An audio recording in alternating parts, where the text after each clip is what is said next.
तो फ्रेंड्स, आप सभी का इस मंच पर मैं हार्दिक स्वागत करती हूँ और बड़े शुक्रगुजार हूँ कि आप हेड़ा खान बाबा जी को सुन रहे हैं। आज जो उनकी टीचिंग्स हैं उसका जो प्रवचन है जो उन्होंने 1982 में दिया था, 13 अप्रैल 1982 को, वो प्रवचन आज हम यहाँ सुनेंगे। और उसमें बाबा जी की क्या शिक्षाएं हैं, वो हमें क्या समझाने का कोशिश कर रहे हैं, उसके बारे में जानेंगे। और साथ ही ये इस बुक का लास्ट प्रवचन भी है। और इसके बाद ये प्रवचन की श्रृंखला को हम यहाँ समाप्त करेंगे। तो आज का जो टॉपिक हमने लिया है उसमें सच्ची अहिंसा क्या है, ये आज का हमारा टॉपिक है। जैसा अहिंसा का नाम आता है तो हम कई बार उसमें क्या सोचते हैं कि अहिंसा ये है कि अगर हमारे कोई एक गाल पे थप्पड़ मार देता है तो हम दूसरा वाला आगे करते हैं कि भाई तेरे लिए ये भी है, देंगे उसको। और फिर वो आपको दूसरे पे भी वही जो पहले किया उसने वही करे। तो हमारी नजरों में ऐसी जो चीज है उसको हम अहिंसा कहते हैं। जब हम आध्यात्मिकता की तरफ चलते हैं तो कई बार हम बड़े कंफ्यूज होते हैं इस चीज को लेकर कि आध्यात्मिकता में हमें किसी को हर्ट नहीं करना है, हानि नहीं पहुंचानी है, अहिंसा नहीं करनी है।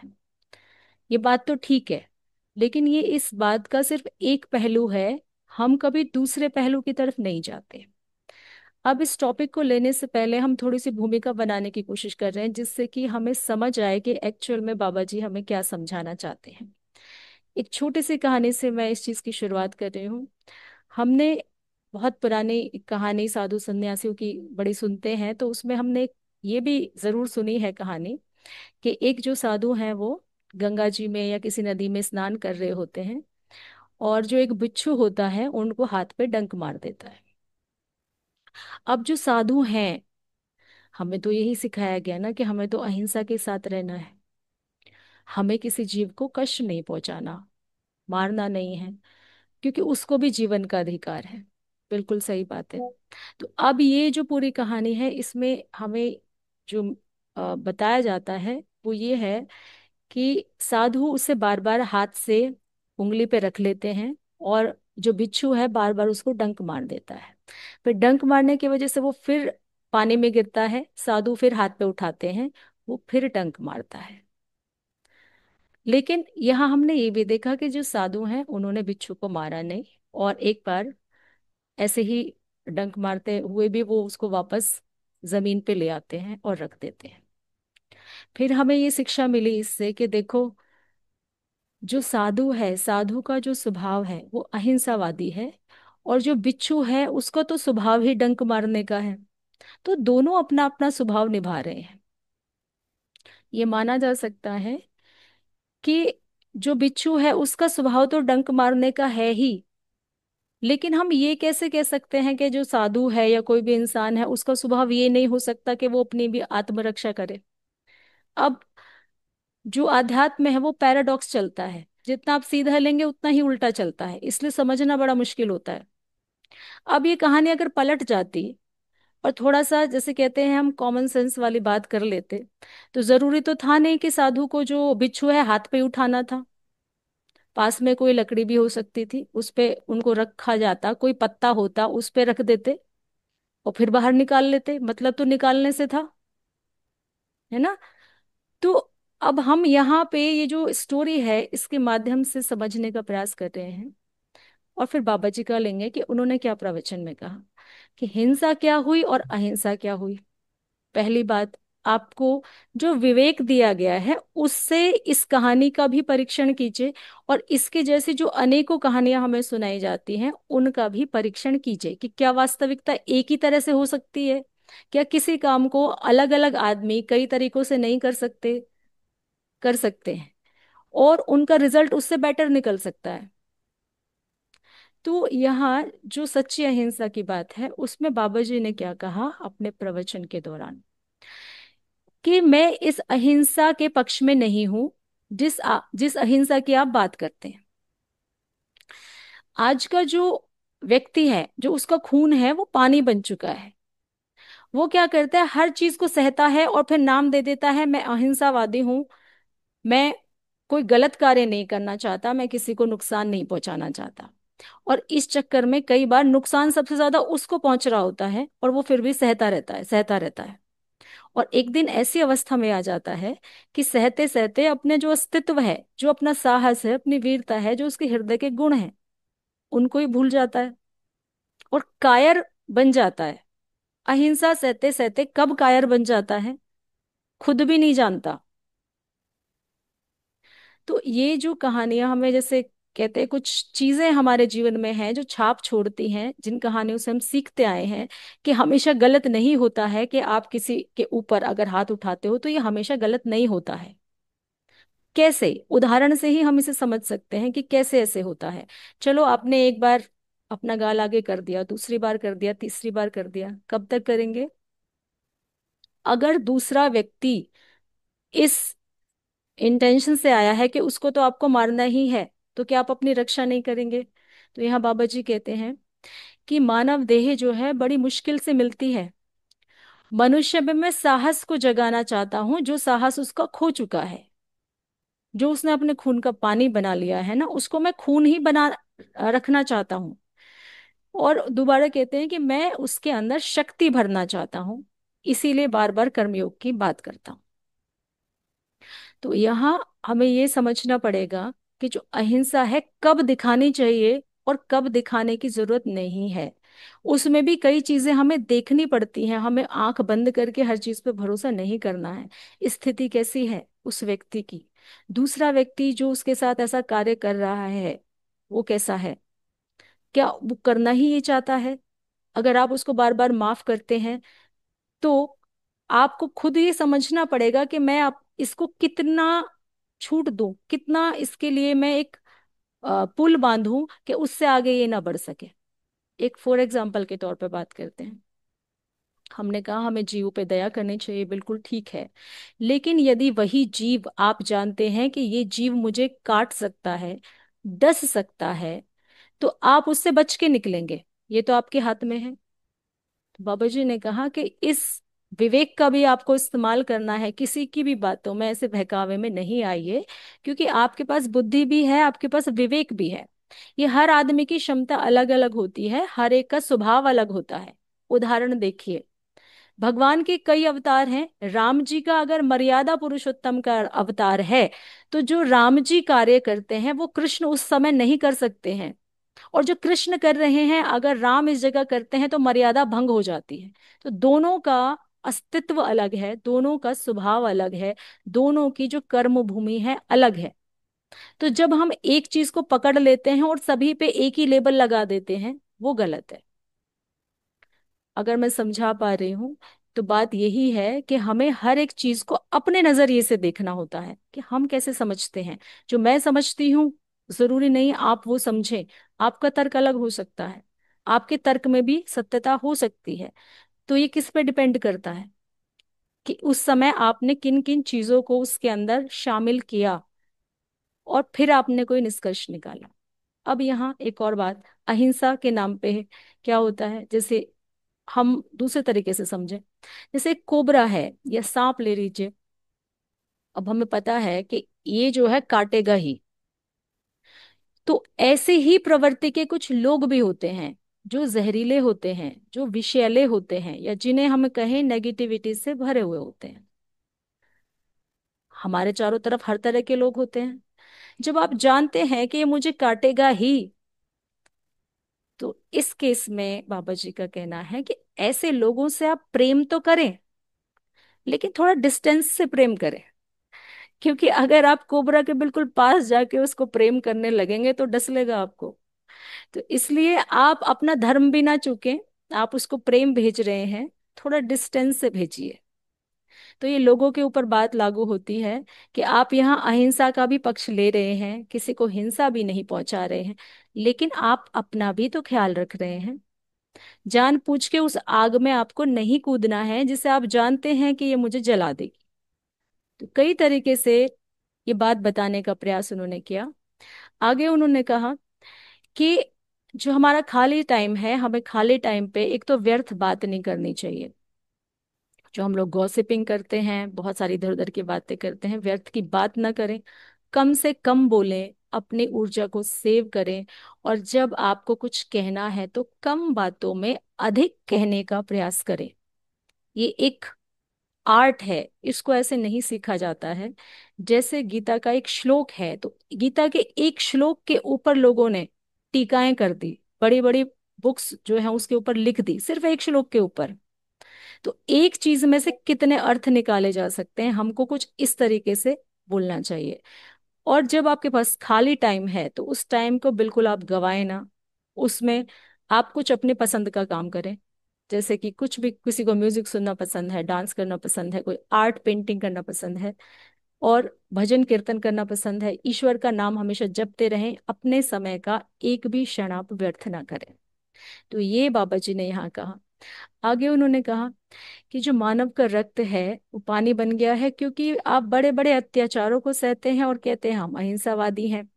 ऐसे तो आप चुपचाप सहते ही सहते चले जाएंगे अहिंसा के लिए। मैं ऐसी अहिंसा अहिंसा का पक्षधर नहीं हूं। मैं ये चाहता हूं कि जब आपको जरूरत पड़े तो आप भी अस्त्र शस्त्रों के साथ साहस के साथ खड़े हों। और इसके लिए उन्होंने कई उदाहरण दिए कि अगर यही बात आपकी अहिंसावादी हर जगह सच होती तो आज आप इतने दब्बू ना हुए होते। आप गलत कामों को होते हुए देखते रहते हैं और फिर कहते हैं मैं अहिंसावादी हूं। आपने एक चद्दर ओढ़ ली है अपने ऊपर, और उस चद्दर से बाहर आप देखना नहीं चाहते। इसलिए आप अहिंसावादी नहीं हैं, आप एक तरह से अपने आप को झूठ में और फरेब में लपेटे हुए हैं। तो अहिंसा वहां दिखाइए जहां लगता है कि हाँ यहाँ जरूरत है। लेकिन जहां धर्म की बात है कि धर्मो रक्षिते रक्षिता, अगर आप धर्म की रक्षा करते हैं तो धर्म आपकी रक्षा करता है। ऐसे वो कई एग्जाम्पल देते हैं। उन्होंने कहा परशुराम भगवान खुद भगवान विष्णु का अवतार होते हुए उन्होंने पूरी पृथ्वी को क्षत्रियों से विहीन कर दिया। अगर हम कहते कि उनके, वो एक ऋषि के पुत्र वो हैं, खुद वो विष्णु का अवतार हैं, ऐसा होने के बाद भी क्या उनके पास शक्तियां नहीं होंगी? क्या वो आध्यात्मिक नहीं होंगे? या वो इस समाज को सुधारने की का जो प्रयास है वो करने यहाँ नहीं आए होंगे? लेकिन उन्होंने कहा कि हर समय एक जैसा फंडा काम नहीं करता है। हर देश काल वातावरण अलग होता है, उसके अनुसार लोग अलग होते हैं, बदलते हैं। तो आपको हमेशा एक ढर्रे पे नहीं चलना होता है। आपको खुद का डिसीजन खुद ही लेना पड़ेगा। अगर किसी ने एक बात ये कही है कि जीवों पे दया कीजिए, तो बात तो वो एक ही है, लेकिन आपको ये यहाँ समझना पड़ेगा कि वो जो जीव है उसकी मेरे जीवन में क्या इंपॉर्टेंस है, वो मुझे कितना हानि पहुंचा रहा है, मैं उसके साथ कैसा व्यवहार रखूं। ये एक के लिए सही हो सकता है, दूसरे के लिए नहीं हो सकता। दूसरा उदाहरण देते हैं। एक व्यक्ति एक पालतू डॉग को पालता है घर में। वो डॉग बड़ा वफादार है उसके लिए। लेकिन वही डॉग जब वो बाहर घुमाने के लिए ले जाता है तो किसी को काट लेता है। अब उस व्यक्ति के लिए, जिसका वो डॉग है, वो नहीं चाहेगा कि उसको कोई मारे, उसको कोई किसी तरह का कोशिश करे। लेकिन जिसको काटा है वो व्यक्ति वैसा नहीं सोच रहा, क्योंकि उस व्यक्ति को काटा गया है। तो दोनों के लिए डॉग एक ही है, परिस्थितियां अलग हैं। डॉग एक ही है, लेकिन ऐसा नहीं है कि दूसरा व्यक्ति उसको प्यार नहीं करता या उसके मन में सभी डॉग्स के लिए नफरत होगी। ऐसा हम नहीं कह सकते हैं। लेकिन उसको काटा गया है तो उसकी भावनाएं बिल्कुल अलग हो जाएंगी उस समय पे। तो यहाँ एक ही सिचुएशन पे अलग अलग लोगों की स्थितियां, उनके विचार अलग अलग होंगे। और हमें अध्यात्म में भी हमें यही सीखना पड़ेगा कि जो लाइन किसी किसी ने भी बोल दी है तो हमें उस लाइन की गहराई में जाना है, ना कि उस लाइन को पकड़ के बैठ जाना है। हिंसा अहिंसा में भी हमें डिफ्रेंशिएट करना आना चाहिए। तो ये बाबा जी कह रहे हैं। आगे वो कहते हैं कि मैं ऐसा नहीं चाहता हूं कि मेरे हजारों करोड़ों लोग मेरे भक्त बन जाएं और हमेशा मेरे आगे पीछे घूमते रहें और मेरी आरती उतारते रहें। मैं जो है कम से कम लोगों की सृष्टि चाहता हूँ, लेकिन वो ऐसे चाहता हूँ जो वो दो चार लोग ही हजारों करोड़ों की भीड़ में अलग दिखें। यानी वो कह रहे हैं कि मैं बहुत ज्यादा क्वांटिटी में काम नहीं करना चाहता कि मेरे हजारों करोड़ों भक्त हो गए मेरा नाम ले रहे हैं। चाहे वो दो ही हों, लेकिन दो जो होंगे ना, वो दो ऐसे होंगे जैसे यीशु मसीह, जैसे कृष्ण, इस तरह के भक्त, जैसे नानक, जैसे कबीर। वो एक ही भक्त बहुत है, भीड़ बढ़ाने से कुछ भी नहीं होगा।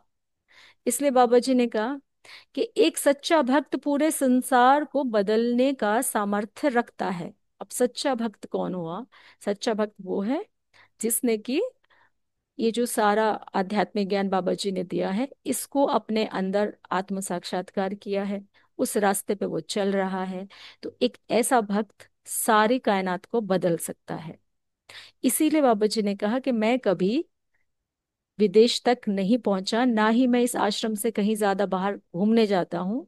यहीं बैठे बैठे मैं, इतना सामर्थ्य है कि संसार को बदलने का सामर्थ्य यहीं बैठे बैठे हो सकता है। आप उस काम को सीख जाएं तो आप पता कर सकते हैं कि मैं यहाँ बैठा बैठा ही लोगों के हृदय को कैसे परिवर्तित कर रहा हूँ। आगे उन्होंने कहा कि ज्योति की एक किरण ही सारे संसार को प्रकाशित करने के लिए बहुत होती है। पहले आप अपने अंदर की ज्योति को जलाइए, और उसके बाद आप दूसरों की ज्योति को भी जलाने की कोशिश कीजिए। अब ये सब ज्योति की बात हो रही है, तो अंदर की ज्योति क्या है? बाबा जी हमेशा हृदय पे जोर देते हैं, क्योंकि हृदय में आत्मा का निवास है।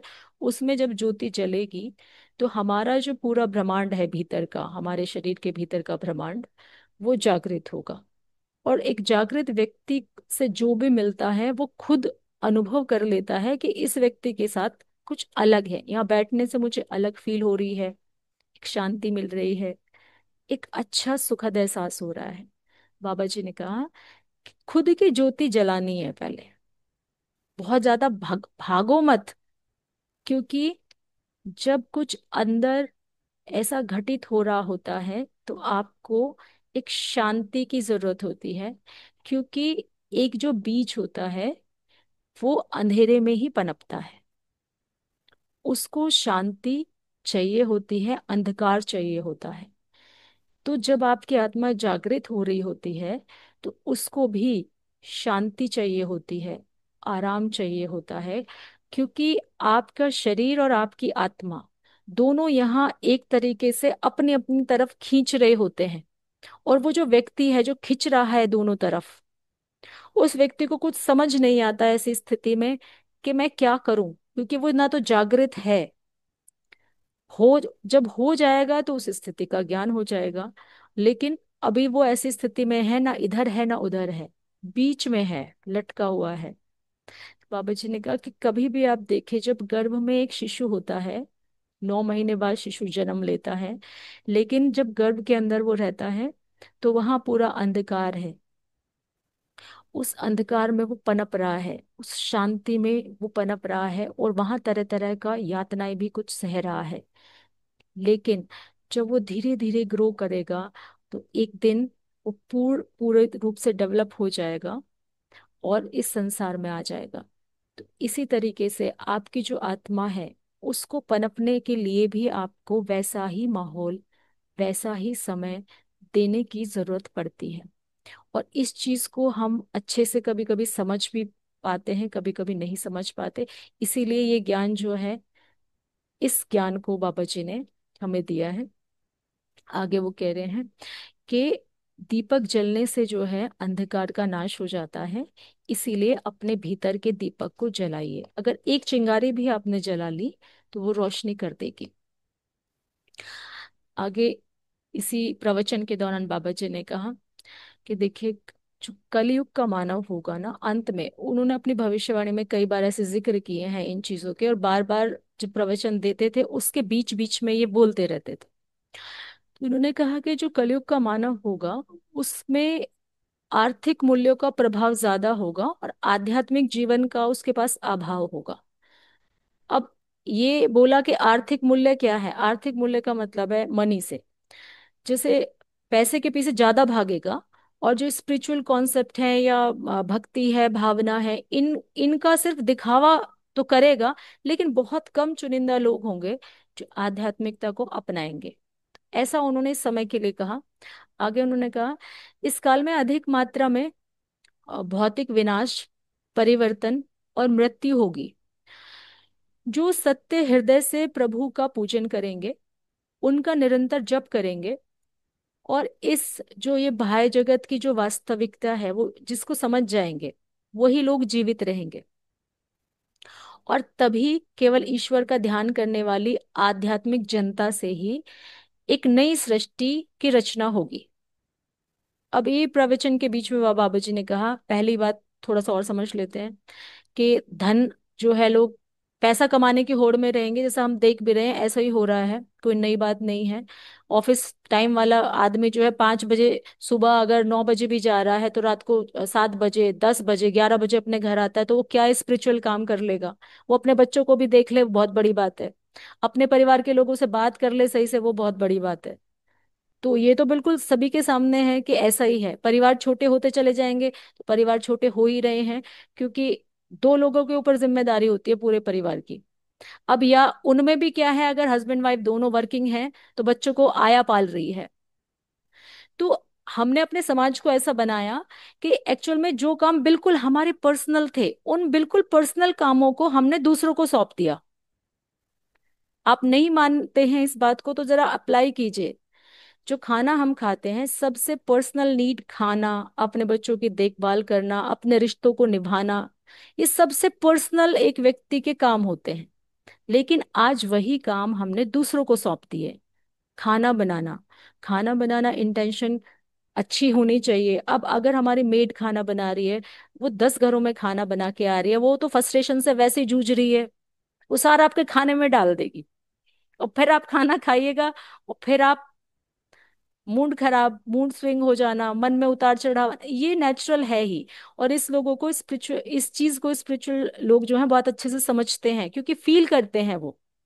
जब तक फील नहीं करेंगे तब तक पता नहीं चलेगा। पहले मैं भी सोचती थी लोग क्यों ऐसा कहते हैं, लेकिन वाकई में ऐसा होता है। तो ये सच है, क्योंकि जब तक हमारे साथ नहीं होता हम नहीं मानते हैं, बट ऐसा होता है। तो देखिए, सबसे पर्सनल चीज खाना थी। अब वो कितना, आपको डॉक्टर ने मना कर रखा है ऑयल कम खाना है, वो उसको सब्जी आपकी अच्छी बनानी है, वो मसाले भी अच्छे से डालेगी, वो ऑयल भी अच्छे से डालेगी, क्योंकि उसके खाने की तारीफ होनी चाहिए। उसको आपके स्वास्थ्य से कुछ लेना देना नहीं है। तो थोड़े बागडोर हमें अपने हाथों में लेनी चाहिए, क्योंकि आपका स्वास्थ्य आपके लिए बहुत जरूरी है। इतना पर्सनल चीज है वो, उसको आप किसी दूसरे के हाथ में नहीं सौंप सकते हैं। दूसरा, आपके बच्चे, आया अगर पालती है तो क्या गुण वो उनको सिखा रही है? कैसा ऐसा केयर कर सकती है जैसे आपकी माँ केयर करती है आपकी? नहीं कर सकती। और उन बच्चों का बचपन चला जाता है, और बहुत सी माओं को ये भी नहीं पता चलता कि कब मैंने अपने बच्चे को हंसते हुए देखा, मैं उसके साथ 1 घंटे मैंने बिताया, उसके साथ मैंने खेला, वो कैसे पैर पे पहली बार खड़ा हुआ, क्या क्या काम हुए। वो जीवन में एक ही बार आता है, फिर बच्चा बड़ा हो जाता है तो आपको उसका बचपन दोबारा देखने को नहीं मिलता है। बहुत सी छोटी छोटी चीजें हो रही हैं हमारे जीवन में जिनको हम इग्नोर कर रहे हैं, क्योंकि हमें पैसा कमाना है। ऐसा भी नहीं है कि हमारे पास बहुत सारा पैसा होगा तो हम सुखी हो जाएंगे। पैराडॉक्स है, मैंने कहा ना, आप जितना सीधा चल रहे हैं उतना ही उल्टा चल रहे हैं। अब है कि जितना पैसा हो जाएगा हम और भागेंगे, हमें संतुष्टि नहीं है, तो क्या पैसा इसका मापदंड हो सकता है कि हम खुश रहें? वो भी बात नहीं है। तो फिर भाग किसके पीछे रहे हैं? हम में से बहुत से लोगों के पास एक्चुअल में उतना पैसा होता है कि हम आराम से अपना जीवन कर सकें, लेकिन हमें और चाहिए होता है। और हमें क्या होता है, वो हमारा चीज कभी बुझती नहीं है, क्योंकि हम उसमें पानी डालते रहते हैं, खाद पानी लगाते रहते हैं, तो बढ़ती रहती है। आगे बाबा जी ने बताया कि इस तरह का वो आईना दिखा रहे हैं कि आपका समाज ऐसा हो रहा है, तो आप थोड़ा सा उन चीजों को लाइए जो आपकी खुद की थी, उनको दूसरों को हैंडओवर मत कीजिए। कम से कम अपने पास तो कुछ रखिए। और देखिए, दूसरे की नौकरी करने जाते हैं, बात तो समझिए, थोड़ा सा अटपटा सा लगता है, क्योंकि वो हमें पैसे देते हैं। दूसरों की चापलूसी करते हैं क्योंकि वो हमें पैसे देते हैं। दूसरों की हम गालियां तक सुनने को तैयार रहते हैं, अपमान सहते हैं, है ना? और अपनी चीजों को छोड़ देते हैं, अपनी जो मेन चीज है उसको दूसरों को दे दिया। तो ऐसी छोटी छोटी चीजें हमारे जीवन में हो रही हैं। आगे अब बाबा जी कह रहे हैं कि अपने बाबा जी ने एक बार अपने कई जो उनके भक्त थे उनको बीच बीच में वो अपनी कुछ बातें भी बताते रहते थे। तो यहाँ पे एकदम बाबा जी का जैसे कहते हैं ना, जैसे चैनल चेंज हो जाता है। तो जरूरी नहीं है कि वो टॉपिक पे ही बात करें, तो इसलिए बड़ा मुश्किल है इसमें कि हम एक ही टॉपिक पे इस तरह से करें कि हम अपनी कुछ और नहीं ले सकते। तो इसमें उन्होंने कहा कि प्रकट होने के कुछ समय बाद जो बाबा जी ने अपने दो भक्तों को बुलाया और उनसे कहा था कि वो इस शरीर को 1984 में त्याग देंगे, और यहाँ पे वो एक विशेष काम करने के लिए आए हैं। उस काम के होते ही वो अपने शरीर को त्याग देंगे, और अब तुम लोगों की ड्यूटी होगी कि तुम मेरे चैनल बन जाओगे और देश विदेश तक मेरी बात को पहुंचाओगे। तो आज मैं वही रेडियो का चैनल बन के आपसे बात कर रही हूँ। इसीलिए मैं यहाँ पर बोल भी रही हूँ कि बाबा जी ने जो संदेश दिया कि तुम मेरे रेडियो का चैनल बनोगे, उस समय रेडियो ही हुआ करती थी। आज हम 5G और आगे आगे जा रहे हैं, AI के जमाने में है, लेकिन तब वो एक बड़ी चीज थी। तो किसी ने पूछा कि बाबा जी, जब आपका इतना ये जो काम है, काम क्या, क्या काम है ऐसा? तो उन्होंने कहा, ये जो भविष्यवाणी मैंने पहले भी कई बार जगह बोली है, तो उन्होंने मेन कहा था कि जो कार्य है वो मैं चेताने आया हूँ, चेतावनी देने आया हूँ, और यही मेरा काम है, तुम सब तक पहुंचाना। कैसे कहते हैं ना, जो लोग हमारे घरों में भी तो लोग होते हैं, जैसे जो वृद्ध लोग होते हैं जिन्होंने जमाना देखा होता है, वो कहते हैं इस काम को मत करना भाई, इसे करने से ऐसे हो जाएगा।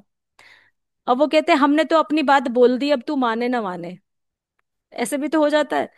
तो बाबा जी भी वही काम करना है। उन्होंने कहा भाई मैं तो बताने आया हूं तुम्हें कि ऐसे ऐसे जमाना देखोगे तुम, तुम्हारे टाइम में ये सब होगा, और उसके लिए तुम अभी से जाग जाओ।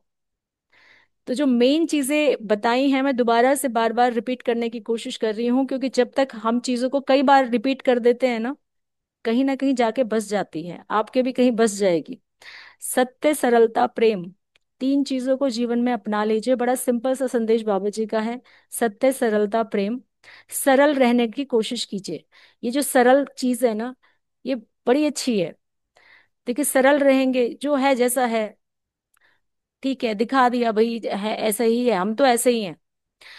तो उसमें क्या है, आपको कुछ छुपाना नहीं पड़ रहा, एक भार उतर जाता है हमारे मन से, एक बोझ रहता है वरना हमारे ऊपर, बड़ा बोझ है। लेडीजों में भी बड़ा बोझ होता है। जैसे अभी तीज गई, मैं यहीं पे देख रही थी मेरे कपड़े कैसे हैं, मैंने क्या पहना है, मेरा ड्रेस कोड क्या है, वगैरह वगैरह। तो कम से कम 1-1.5 घंटा इन बातों में निकल जाता है, और 1 घंटा इन बातों में निकल जाता है भाई, आज तुमने कैसे कपड़े पहने, क्या तुम्हारा मेकअप सेंस था, क्या तुमने मेहंदी लगाई, ये सब। तो फिर भी उसके बाद भी क्या है, ये सब होने के बाद भी क्या सुकून है? तभी भी अधिकतर लेडीज उनमें ऐसी होती हैं जो अपने ऊपर ये करती है, यार मेरा कुछ कमी था, मेरा उतना अच्छा नहीं था। किसी ने तारीफ कर दी तो बहुत अच्छा था, और अगर थोड़ा सा भी डिमोरलाइज हो गए, पूरा दिन खराब हो जाता है। जो सुबह से ब्यूटी पार्लर में तैयार हो रही थी, वो सब खराब हो गया। तो ये छोटी छोटी बातें जो हैं, यही चीज है ये। आगे उन्होंने कहा कि मैं आपकी सहायता करने के लिए आया हूँ, और एकता को प्राप्त कर सकें आप, ये भेदभाव आप मिटा सकें, द्वैत का भाव आपसे कम हो जाए, मैं यही चाहता हूँ। और आगे कह रहे हैं कि आज लोगों के हृदय संदेह व संशय से भरे हुए हैं। हृदय यानी हार्ट। संदेह तो हमें होता ही है, हम क्यों बात करें किसी के ऊपर, और विश्वास भी क्यों करें, इतने सारे बाबा हैं, कौन सा बाबा ठीक है, क्या जरूरत है इस पे विश्वास करने की, बात तो ठीक है। तो संदेह से भरे हुए हैं, इसलिए हमें प्रभु से प्रार्थना करनी चाहिए कि वो हमारे संदेहों को मिटा दे और हमें ज्ञान का प्रसार हमारे हृदयों में कराए। ये संदेश है। क्या करना है? संदेहों को मिटाना है। अब क्या खुद से संदेह मिटा मिटा सकते हैं? नहीं मिटा सकते। इसके लिए तरीका ही बताया है कि आप ईश्वर से प्रार्थना कीजिए। देखिए, जैसे हम सरल समझ रहे हैं ना, वैसी सरल बात नहीं है। ये एक एक बात अध्यात्म से जुड़ी है, इसको अपने ऊपर लागू करना पड़ेगा। संदेह कहाँ होते हैं? हृदय के अंदर। हमारे बहुत सारे ऐसी पुराने जन्म की या ऐसी यादें, या ऐसे हमने अपने संस्कार पाले होते हैं कि हम एक बात पे विश्वास करके बैठ जाते हैं दृढ़ता के साथ। अब बात है वो 1000 साल पुरानी, हम उसको आज भी लागू करे हुए बैठे, नहीं ऐसा ही ठीक है, ऐसे ही ठीक है। बहुत से लोग अपनी कहते कि मैं अपनी चीजों को नहीं छोड़ सकता। कुछ लोग ब्रांड भी नहीं छोड़ना चाहते, इतना लगाव होता है। कि ये ब्रांड है तो दूसरा अच्छा भी ब्रांड आ जाएगा, उन पे उनको भरोसा नहीं है उस पर, अरे मैंने तो ये टाइम से यूज कर रहा हूँ, कैसे हो जाएगा, ये तो गलत है। तो वो एक जो बंधन है ना, उसको तोड़ना है, उन संशयों को हटाना है। वो संशय तब हमारे हटाने से नहीं हटेंगे, ईश्वर की प्रार्थना करने से। बाबा जी कहते हैं कि आप सरेंडर की भावना में आए, जब समर्पित हो जाएंगे तो सब काम शिव करते हैं। तो इसलिए शिव पर छोड़ दीजिए। सावन चल रहा है, जो भी छोड़ना है शिव पर छोड़ दीजिए, वो सब कुछ ग्रहण कर लेते हैं। आगे बाबा जी ने कहा कि जो आने वाली महाक्रांति के लिए शेर की तरह साहसी बनना पड़ेगा, जैसे शेर साहसी होता है। उन्होंने कहा कि बचने का यही उपाय है। और देखिए, छोटे छोटे से बातें हैं जो हम सोचे कि ऐसे कोई कैसे कह सकता है, बट उन्होंने हर तरह की बात ही बताई है इसमें। उन्होंने कहा कि साहसी बनो, कठिनाइयों से मत डरो, निराश होके साहस छोड़ना मृत्यु के समान है। जब कोई आदमी निराश हो जाता है किसी चीज से और कहता है अब मेरे बस में बिल्कुल नहीं, मैं तो नहीं कर सकता, बहुत से लोग डिप्रेशन तक में आके सुसाइड तक अटेम्प्ट करते हैं। तो ऐसे लोगों के लिए यही बात वो कह रहे हैं कि निराश होने से काम नहीं चलेगा, यहाँ साहसी बनने से ही काम चलेगा।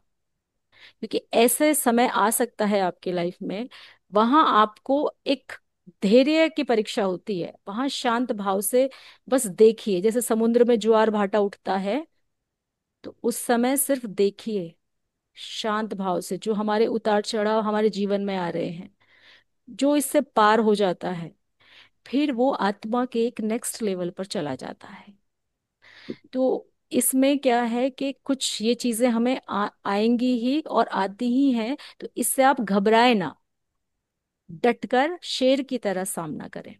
आगे कहते हैं, मैं सभी भक्तों में इतना साहस भर देना चाहता हूं कि जब आप किसी के भी समक्ष जाएं तो आपको देखकर ये कहा जाए, हाँ ये शिव का भक्त है ना। जैसे शिव तो भूत प्रेतों को भी रखते हैं अपने साथ।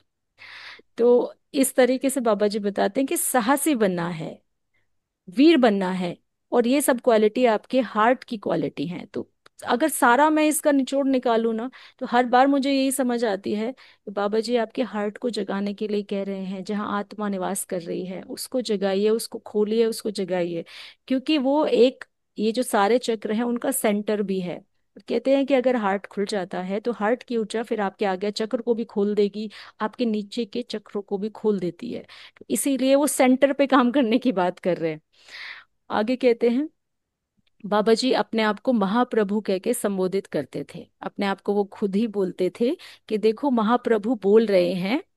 भगवान अपने संसार रूपी बगीचे की रक्षा करने के लिए यहाँ आते हैं और समय समय पर यहाँ प्रकट होते हैं, अपने बगीचे की रक्षा करते हैं। और इस बगीचे में जो घास फूस है ना, उसको उखाड़ देते हैं, और जो सुंदर पुष्प हैं उनको सुरक्षित रखते हैं। अब देखिए, ये जो बात है ना, इतनी आसान बात नहीं है। हमने बगीचा समझ लिया, समझने वाला ही समझेगा। इस पुस्तक में एक खास बात लिखी गई है जो इसके स्टार्टिंग में थी। वो बात ये थी कि जो राइटर है उसने ये लिखा कि इस पुस्तक को सिर्फ वही समझ सकता है इन संदेशों को जो बाबा जी से जुड़ेगा, वरना वो उनके संदेशों को समझ भी नहीं पाएगा, तो वो कितनी भी बार सुन ले। इसलिए इसको सुनने के लिए आपको शिव से, उस शिवत्व से जुड़ना जरूरी है। अब उन्होंने कहा कि ये जो बगीचा है इसकी रक्षा करने के लिए प्रभु स्वयं आते हैं। अब बगीचा क्या है? बगीचा ये सारा संसार है। अब इस संसार की रक्षा करने प्रभु आते हैं, तो हाँ हेडा खान बाबा आए। अब इस बगीचे के अंदर क्या है कि कुछ तो फूल हैं, फूलों के पेड़ हैं, सुगंध देते हैं, फलों के वृक्ष हैं लदे हुए, बड़े अच्छे लगते हैं। तो जो ऐसे पेड़ हैं, फूलों के वृक्ष हैं, वो सज्जन पुरुष हैं। सज्जन जो अच्छे लोग हैं, जो आध्यात्मिक भी हैं, धर्म की रक्षा करने वाले भी हैं, प्रभु को मानने वाले भी हैं। तो वो तो हुए अच्छे वाले पौधे, है ना। और एक पौधे ऐसे हैं जिनकी वहां जरूरत नहीं है, जिनको कि हम कहते खरपतवार हो गया है अपनी क्यारी में भी। जब जो समझ लीजिए गुलाब का पौधा आपको लगाना है और उसके आसपास अनवांटेड जो प्लांट्स है वो उगाए, तो पहले आप क्या करेंगे, अरे इनको उखाड़ देते हैं, है ना। बाबा जी ने कहा कि इसी तरीके से वो बता रहे हैं कि जो खरपतवार है उसको उखाड़ा जाता है। इससे हमें समझना चाहिए कि इस संसार के अंदर प्रभु इसको बड़ा सुंदर बगीचा है उनका, और उसके अंदर जो अच्छे लोग हैं उनको तो वो बचा लेते हैं, और जो खरपतवार वाले लोग हैं ना, अनवांटेड प्लांट्स हैं, जैसे दूसरों को हर्ट करने वाले हैं, हमेशा गलत व्यवहार करने वाले हैं, दूसरों को हानि पहुंचाते हैं, छल कपट करते हैं, दूसरों का माल हड़प लेते हैं, ऐसे ऐसे जो लोग हैं वो अनवांटेड प्लांट्स हैं, उनको उखाड़ दिया जाएगा इस समय में। ये जो अब हम 5D और इसकी बात करते हैं, तो ये वो पहले से ही बता चुके थे उस समय पे कि ऐसा होगा।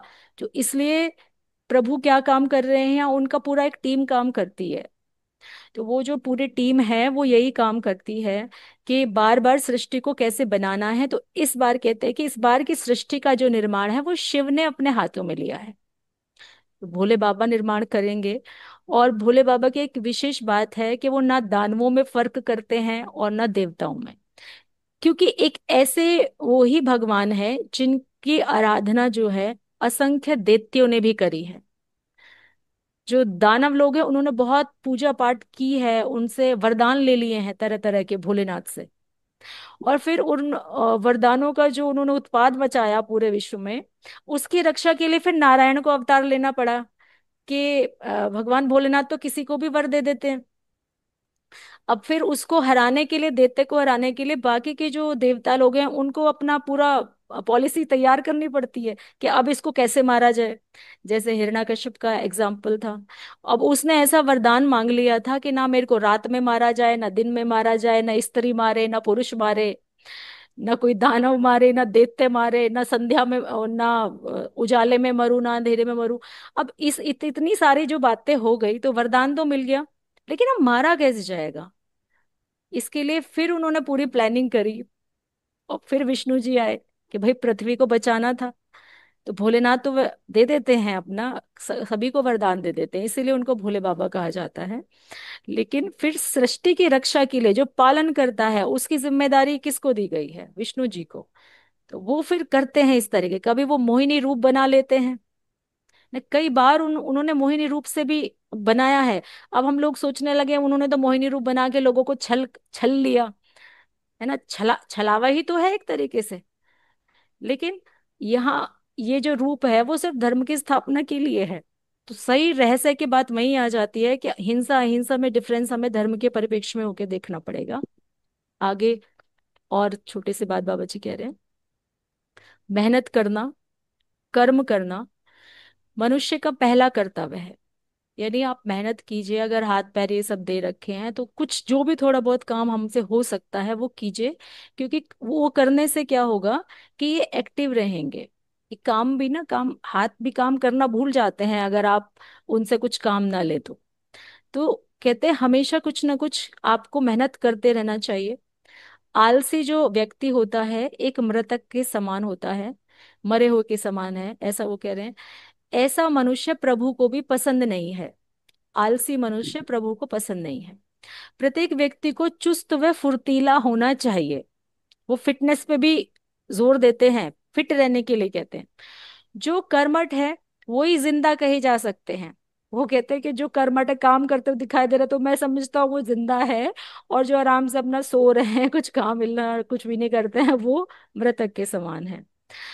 प्रत्येक मानव को विश्व की सुंदरता को बढ़ाना चाहिए। अब ये जो बात कही है उन्होंने, ये प्रकृति के लिए कही, एक सेंटेंस में बहुत ज्यादा बताना, ये खास बात होती है संत पुरुषों की। तो उन्होंने कहा प्रकृति की सुंदरता को बढ़ाना आपको चाहिए। अब इसकी कैसे बढ़ाएंगे, अगर आप इसे डीप में जाएंगे तो सब जानते हैं हमें पेड़ पौधे लगाने चाहिए, अपनी मिट्टी को उसमें पेस्टिसाइड नहीं डालने चाहिए, कृत्रिम तरीके से खेती ना करें, नेचुरल चीजों का यूज करें, क्योंकि वो आपके शरीर के अंदर तो हमारे ही जा रहा है ना, वो जहर तो हम ही खा रहे हैं। और अगर आप ये भी सोचे ना, तो आज का मनुष्य इतना जहरीला क्यों बन गया, क्यों उसके ऊपर दवाइयां असर करनी बंद कर रही हैं। ये भी रिसर्च लोगों के सामने आई है, क्योंकि जब जो पहले दवाई आपको काम कर रही थी, अगर आपने वो दवाई काफी समय से आप ले रहे हैं, तो एक टाइम के बाद वो दवाई आपको उतना रिजल्ट नहीं देती है। आप पहले उस दवाई का आपका नशा हो जाता था, आप 2 घंटे सोते थे। अब आप कहेंगे अब तो नशा ही नहीं होता जी, आदत पड़ गई है। तो वही चीज होती है शरीर के साथ, क्योंकि हम पहले से हर फूड वगैरह में इतना जहर खा चुके होते हैं कि शरीर उसके अनुसार अपने आप को ढाल लेता है। तो कहा कि प्रकृति की सुंदरता को बढ़ाना है, हर तरीके जो फूड आप खाते हैं उसको आप अच्छे से खाइए, जो अंदर डाल रहे हैं वही आपको एनर्जी देगा। शरीर के लिए जो एनर्जी मिल रही है वो तो फूड से मिल रही है ना, तो ये फूड आपको अच्छे से लेना है। और आगे कह रहे हैं, 2 तरीके के बच्चे की बात करते हैं यहाँ पे, कि देखिए, एक छोटा अनजान बच्चा है, वो बहुत से खिलौनों को इकट्ठा कर रहा है और अपना घर बना रहा है और बार बार घर को गिरा रहा है। तो एक बच्चा कौन सा हुआ जिसने अपना घर बनाया, खिलौने वाला घर है उसका, उसने घर बना लिया, अब तोड़ रहा है दोबारा से, क्योंकि उसे फिर जोड़ना है, उसको उस खेल में आनंद आ रहा है। अब दूसरा वाला बच्चा है, वो बच्चा जो है ना, वो अपने मम्मी से बड़ा चिपका रहता है हमेशा, वो नहीं चाहता भाई मैं खेलू वेलू, वो कहता है नहीं, मैं तो मम्मी की गोद से ही नहीं उतरूंगा। तो एक दूसरे बच्चे की बात करें कि दूसरा बच्चा ऐसा है जो हमेशा माँ की गोद से लिपटा रहता है। तो जो ये पहले वाला बच्चा है ना, ये जो घर तोड़ रहा है, बना रहा है, बना रहा है, वो भौतिकवादी बच्चा है। ऐसे बच्चे के एग्जाम्पल से हमें जो समझाया, समझना है ना, समझने वाली बात ये है इसमें, कि ये बच्चे ये वाले बच्चे नहीं है। ये बच्चे का मतलब यहाँ ये है कि एक जो पहले वाला बच्चा है, उस बच्चे को बार बार बनाना है, तोड़ना है। यानी कि हमें बार बार इस धरती पे जन्म लेना है, आना है, यहाँ अपने सभ्यता संस्कृति को बढ़ाना है, अपना बैंक बैलेंस बढ़ाना है, घर बनाना है, बच्चों को पालना है, उनकी शादी करनी है। तो ये सब हमारा भौतिकवादी जो बच्चा है उसका काम है। और फिर वो ये सब कुछ जब कर लेगा, उसके बाद उसका एक समय आएगा जब उसको उसकी डेथ हो जाएगी। जब उसकी डेथ हो जाएगी, लेकिन क्या हुआ, उसकी अभी अभिलाषाएं पूरी नहीं हुई है, उसके अंदर अभी बहुत कुछ करने की लालसा है। तो फिर ऊपर जाएगा भगवान जी के यहाँ, और फिर उससे पूछा जाएगा कि भाई ये काम किए नहीं है, अभी इतना सारा भरा हुआ है अंदर, अभी तो और भी भोग भोगने थे, कम रह गए। तो वापस वो बोलेंगे कि ठीक है भाई, अब दोबारा से नीचे जा, चल अभी ये वाला तेरे कर्मों के हिसाब से ये वाला घर मिल गया है, यहाँ पे चला जा। और वो फिर आएगा वापस। तो ये जो बच्चा है खिलौने से खेल रहा है, बार बार आता है, घर बनाता है, तोड़ देता है, वापस जाता है, फिर आता है, घर बनाता है, फिर मर जाता है तो घर टूट जाता है, फिर आता है। तो मतलब ये पूरा जो हमारा सिस्टम है चलता रहता है, एक लूप में फंसे हुए होते हैं, चलता रहता है। अब दूसरा वाला जो बच्चा है, जो माँ की गोद से चिपका है, वो कहता है मुझे खिलौनों में इंटरेस्ट नहीं है। यानी वो इस बाहरी चकाचौंध में कोई इंटरेस्ट दिखाने वाला नहीं है, उसको अपनी माँ ही प्यारी है, और उसको छोड़ना नहीं चाहता कि कोई उसको कितना भी लालच दे ले कि भाई ये देख ये कितना अच्छा खिलौना है, ये तेरे लिए वहां से लाया हूँ, ये इसकी कोस इतनी है, ये उसके पास भी नहीं है, कितना भी लालच दे लो, वो नहीं मानेगा, वो कहेगा नहीं मैं तो अपनी माँ के पास से सही हूँ। और अगर जबरदस्ती छुड़ाया तो रोना धोना शुरू कर देगा।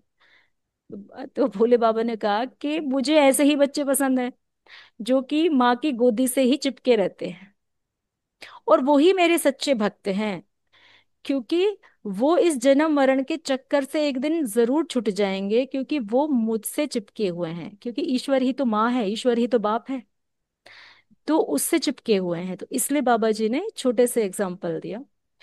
और शरीर के लिए कहा है, ये लास्ट है इसका, जो बाबा जी ने कहा कि जो आपका शरीर है, चलता फिरता प्रभु का मंदिर है। तो जो शरीर है, चलता फिरता प्रभु का मंदिर है, क्योंकि जब हम ना एक ऐसी स्टेज पे आ जाते हैं, जब अपना जीवन का अधिकांश समय पूरा कर चुके होते हैं, और तब हमें ये लगता है कि अब कभी भी बुलावा आ जाए, उस व्यक्ति से पूछे इस शरीर की कीमत क्या है। क्योंकि वो चाहता तो बहुत कुछ करना था अपने जीवन में, लेकिन अब ये भी जानता है कि तेरे पास पता नहीं कितना समय है ना। वृद्धावस्था आ जाती है तो सबके साथ ही एक दिन ऐसा आना ही होता है, क्योंकि यहाँ पृथ्वी पे ऐसा होता ही होता है। तो उस व्यक्ति से पूछिए उसकी कीमत क्या है। जिसके पास पैसे नहीं है, 5 रुपए भी नहीं है, उससे पूछे 5 रुपए की कीमत क्या है। जो भूखा है उससे पूछिए एक रोटी की, एक टुकड़े की भी कीमत क्या है। तो यहाँ ये जो शरीर है बाबा जी ने कहा, ये आपका मंदिर है। इस मंदिर को स्वच्छ रखिए, यानी इसकी देखभाल कीजिए। इसके अंदर जो आप चीजें डाल रहे हैं, अच्छी डालिए और शुद्ध डालिए। और जो नेचुरल फ्रूट हैं, वेजिटेबल्स हैं, उनको लेने की कोशिश कीजिए, क्योंकि वो जीवित हैं। उनमें जो प्राण ऊर्जा है वो जीवित प्राण ऊर्जा है। कहते तो ये भी है कि हमें फ्रिज में खाना रख के नहीं खाना चाहिए, ये तो ये सब भी चीज ठीक है, लेकिन हम उतना नहीं कर पाते। बट हम जितना कर पाए उतना ठीक है, क्योंकि आज का समय ऐसा है। जितना कर पाए तो जीवित चीजें खानी है, यानी कि ऐसे फ्रूट्स जो अभी ताजा हो, ऐसे फ्रूट्स, ऐसे वेजिटेबल्स, और शाकाहार अपनाना है। तो यही संदेश बाबा जी का भी है। और इसमें लास्ट में बाबा जी कहते हैं कि रेडियो स्टेशन बन जाइए संदेश को फैलाने के लिए। एक व्यक्ति 10 लोगों को मेरा संदेश बताएगा तो ये चेन फैलती चली जाएगी, और एक दिन आप देखेंगे कि विश्व भर के लोग हिडा खान पहुंच रहे हैं। और वो कैसे पहुंच रहे हैं? मैं शरीर के साथ रहूं या ना रहूं, लेकिन मेरा ये संदेश कोई ना कोई आप तक जरूर पहुंचाएगा। तो ये संदेश आप तक पहुंचा है बाबा जी के माध्यम से, और मैं ये रेडियो स्टेशन का काम यहाँ पे कर रही हूँ। तो आपने मुझे सुना, समय दिया, बहुत बहुत धन्यवाद, शुक्रिया जी सभी का।